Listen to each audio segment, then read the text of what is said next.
Jesus não escolhe os perfeitos, mas ele atrai a todos.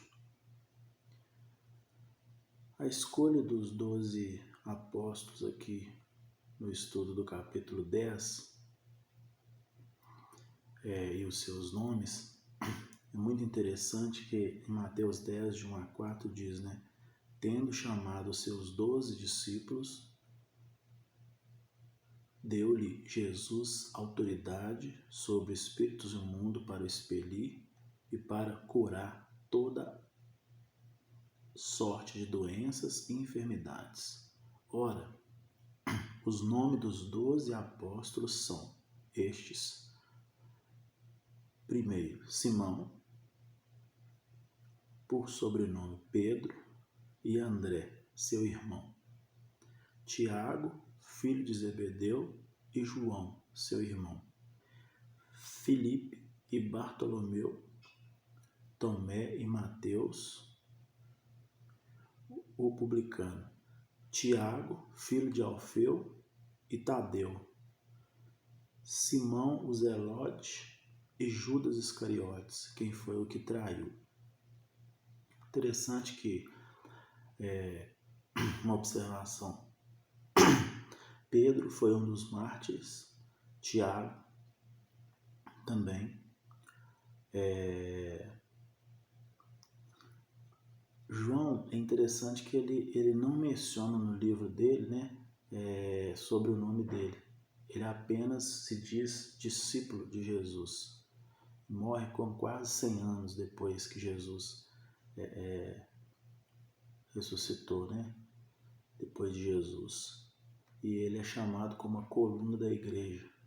É um discípulo, tido como discípulo do amor. É interessante que Filipe é um dos 7 diáconos, da igreja primitiva, e tanto Pedro, Tiago, João, André e Filipe, todos eles tinham como profissão pescador, ser pescadores. Diferente de Mateus. Mateus era escritor, ele era escritor, do livro de Mateus que nós estudamos aqui. E após a morte de Jesus, ele escreveu esse livro de Mateus, mas ele era antes cobrador de impostos. E é interessante que os romanos eram espertos, eles cobravam impostos dos judeus, mas eles colocavam próprios judeuses para cobrar esses impostos. E Mateus era um desses. Inclusive tinha alguns cobradores de impostos que eram bem de usurpar e tal, mas Roma não estava preocupado com isso.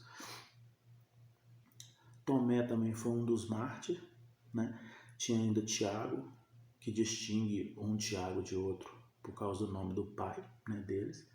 Temos ainda Bartolomeu, Judas Tadeu e Simão.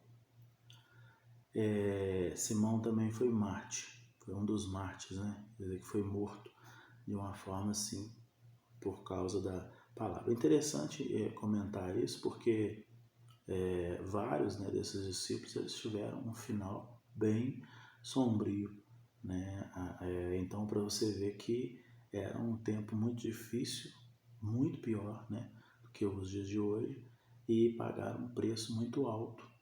Então, diferente desse evangelho açucarado que todo mundo coloca.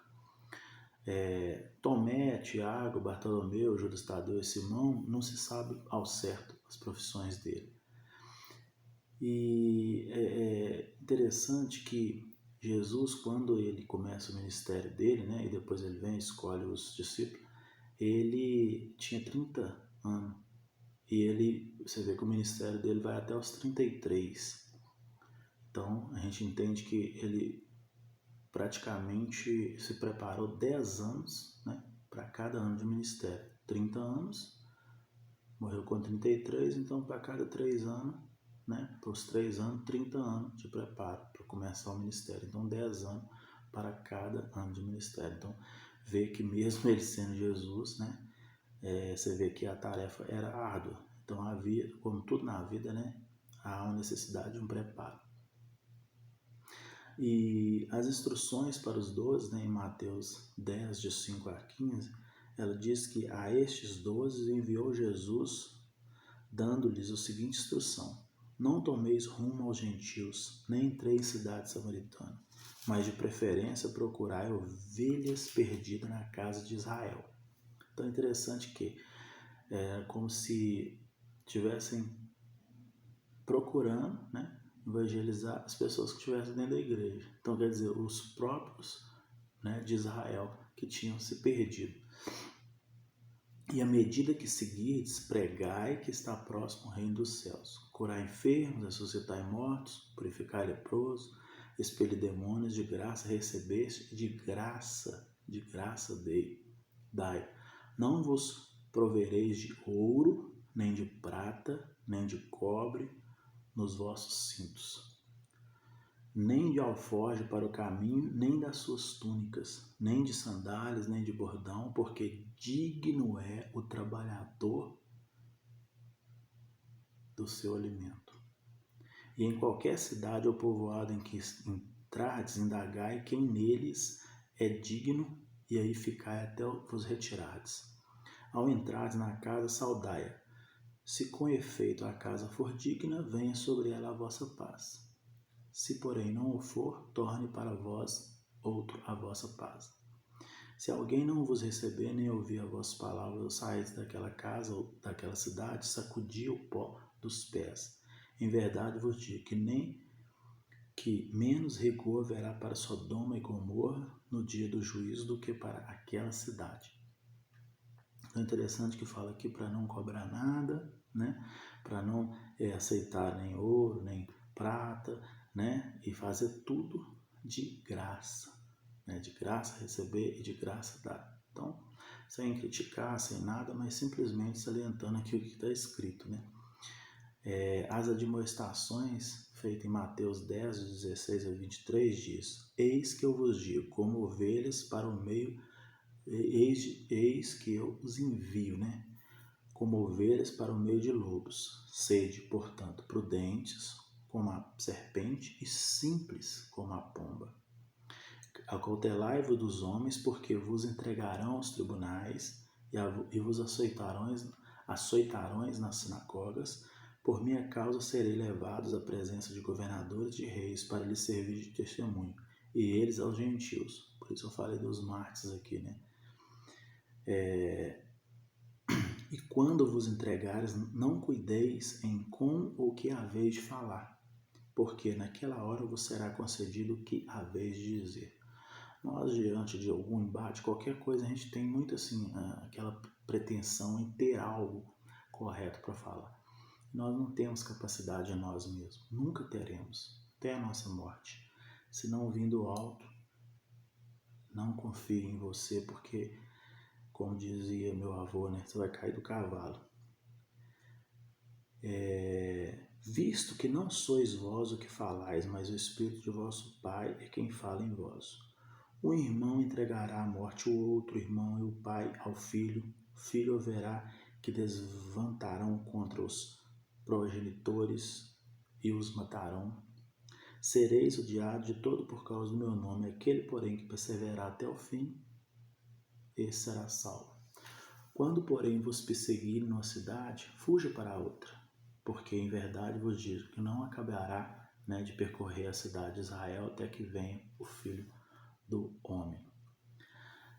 Interessante que fala aqui de Israel, né? Então, você vê que é um momento que aconteceu isso, é um momento também na história que isso aconteceu. Os mártires, né? Os discípulos mártires estão aqui justamente para comprovar isso, né? Tem muita gente que traz para os dias de hoje, né, falando que alguém vai perseguir e tal. Não que não tenha, né? A gente sabe de várias histórias aí, mas você vê que aqui Mas como existe essa analogia muito, né, do passado com o presente, então é bom a gente deixar isso dito aqui.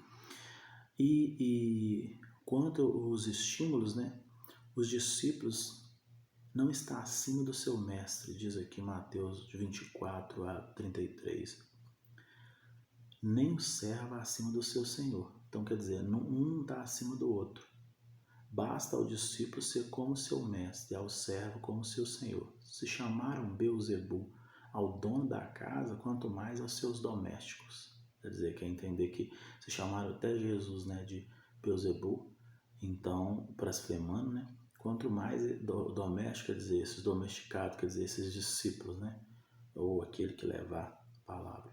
Portanto, não os temais, pois nada há encoberto que não venha a ser revelado, nem oculto que não venha a ser conhecido. O que vos digo às escuras, dizei-o à plena luz, e o que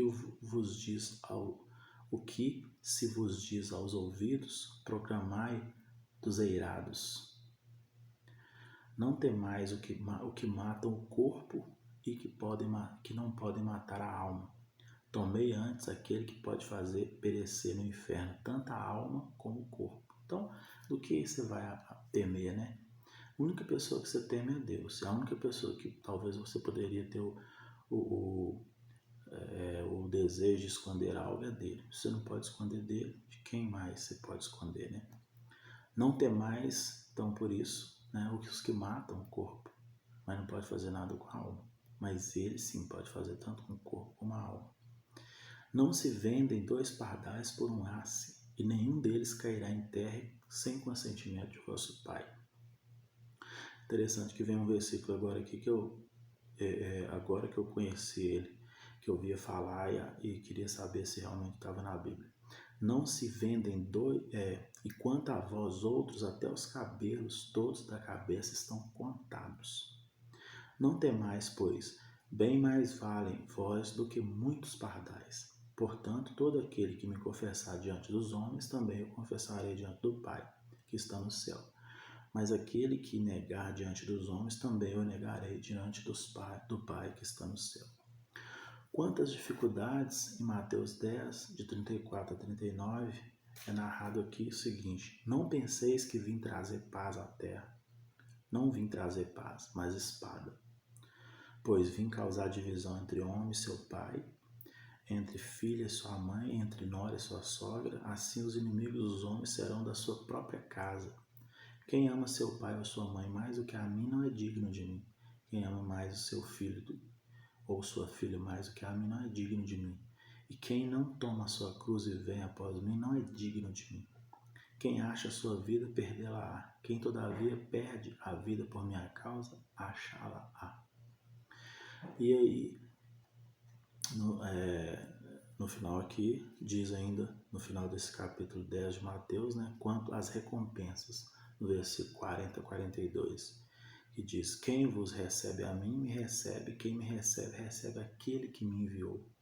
Quem recebe um profeta no caráter de profeta, receberá o galardão do profeta. Quem recebe um justo no caráter de justo, receberá o galardão de justo. Lembrando que justo justificado, né, em Cristo. E quem der a beber, ainda que seja um copo de água fria a um destes pequenino, por ser este meu discípulo, em verdade vos digo que de modo algum perderá o seu galardão. Então, é interessante essas palavras de Mateus aqui, tanto das escolhas dos discípulos e das admoestações, eu adoro essa palavra, educadamente, das admoestações, dos estímulos, né, da consciência das dificuldades, mas também das recompensas. Então, nós vemos que nós temos aqui os 12 discípulos, pessoas imperfeitas. Ele não escolheu pessoas perfeitas, cada um tinha seus BOs, profissões e tal, mas tinha ali, não eram pessoas perfeitas, né? Tinha seus problemas. E, inclusive, Judas Iscariotes, né? Os historiadores acreditam que ele, depois lá na parte lá que a gente vai ver mais pra frente, né? Que ele traz Jesus,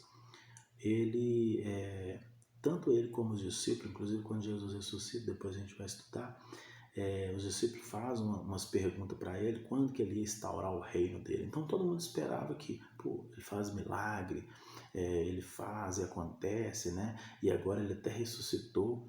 Então, quando que ele vai instaurar o reino? Então, os discípulos, eles como judeus, vinham de uma história, se você olhar na história desde o Êxodo, são quase 1000 anos, né, dos judeus ali, o exílio na Babilônia. Se você somar tudo, os historiadores acreditam que eram por volta de 1000 anos que vinham os judeus naquela vida ali, naquela labuta ali. Então agora, depois da opressão otomana, né, lá em Jerusalém, agora os romanos, e eles esperavam que Jesus fosse o libertador dos judeus.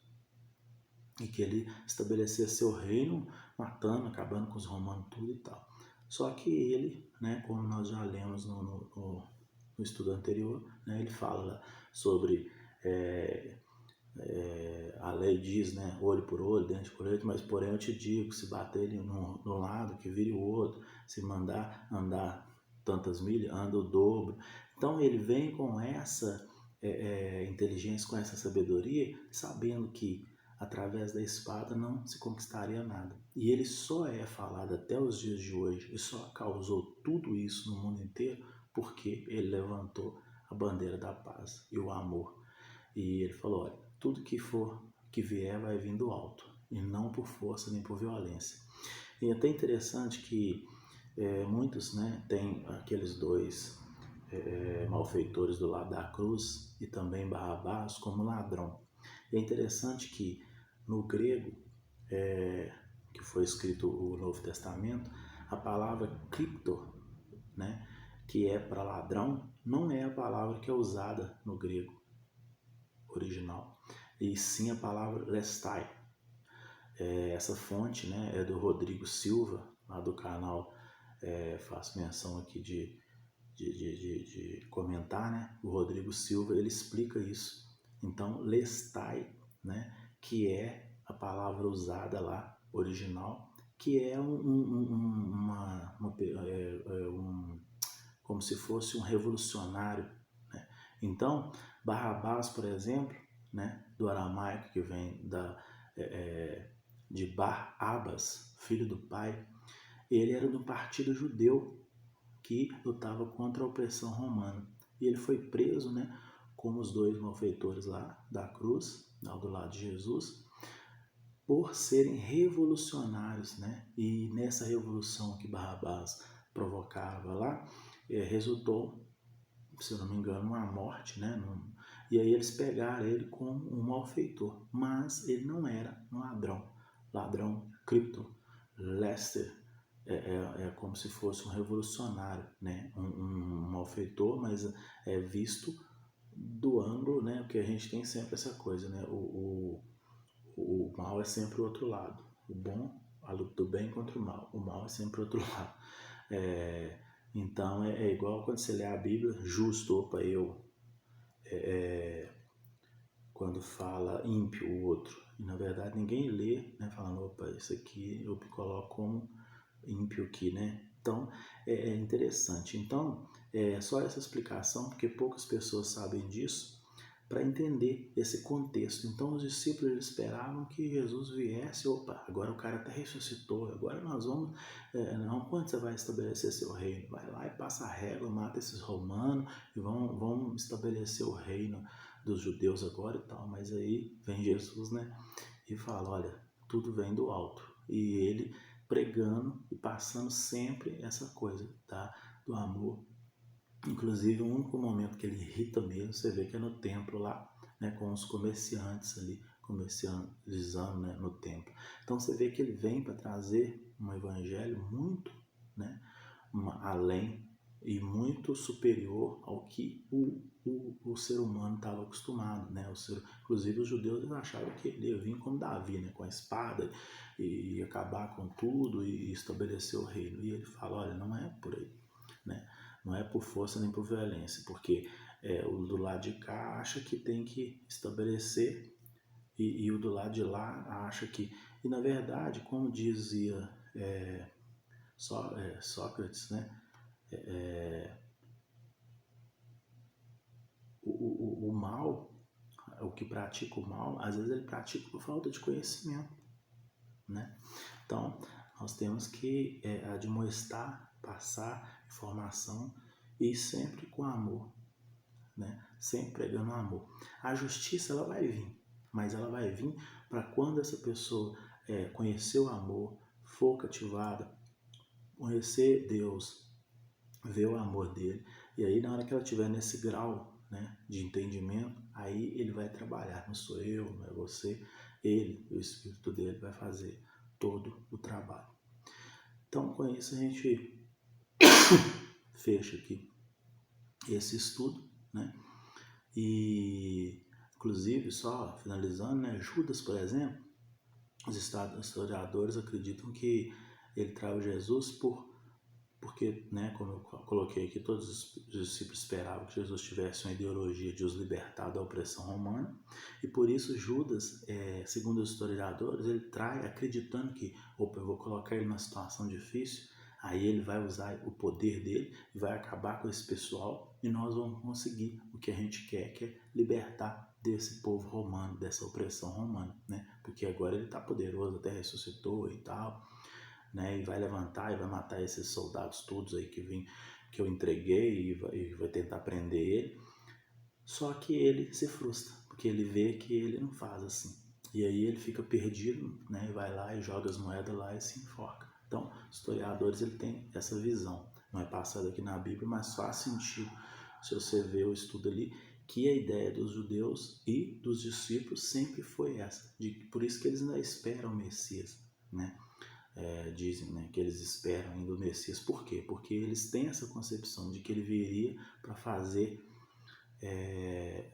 segundo eles, justiça. Mas, na verdade, a gente confunde muito a vingança com a justiça, né? E a justiça de Deus, ela é longânima, ela dá tempo para as pessoas conhecerem, para as pessoas saberem, para as pessoas terem a oportunidade, né, de conhecer. E sempre conhecer Cristo pelo amor, não por temê-lo, o que ele pode fazer. Porque ele virá ainda como juiz, mas não é o momento.